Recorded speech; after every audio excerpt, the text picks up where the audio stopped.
Let me be clear what I mean by that. The timing of the Brexit negotiations are not, of course, within the control of the Scottish Government. However, we must plan on the basis of what we do know now. And what we know is that on the timetable set out by the Prime Minister, the shape of the Brexit deal will become clear in the autumn of next year, ahead of ratification votes by other EU countries. That is therefore the earliest point at which a referendum would be appropriate.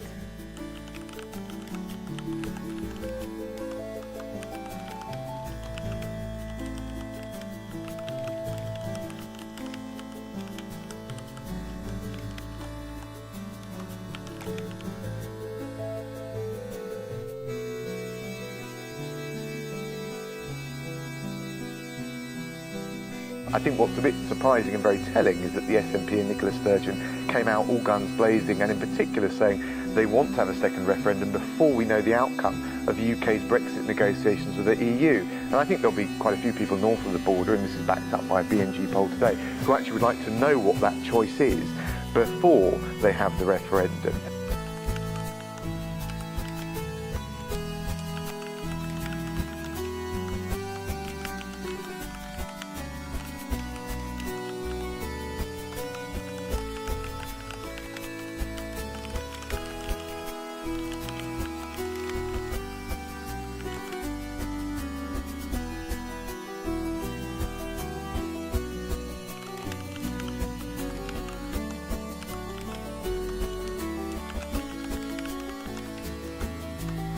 All in all, there will be less than 18 months to negotiate.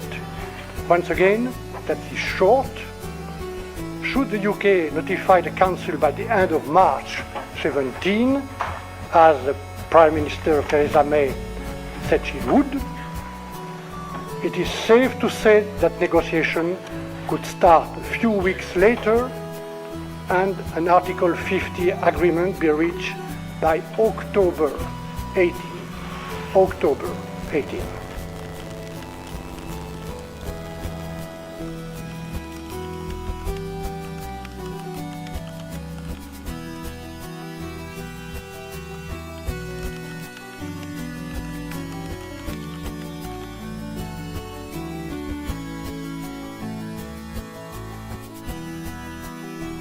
Well, I think that with a fair wind and everybody acting in a positive and compromising mood, I'm sure they will, we can get a great deal for the UK and for the rest of Europe within that time frame. I see no reason why not at all. But yes, I mean, I will be saying in my speech today that we will trigger before the end of March next year.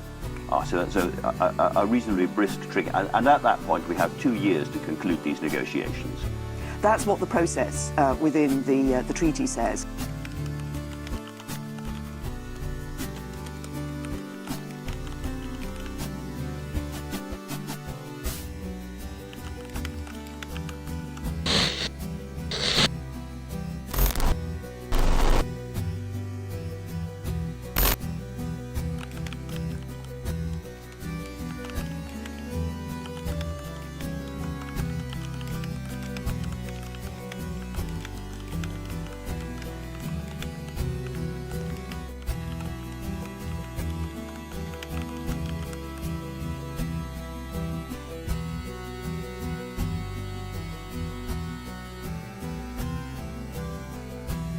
Politics is not a game.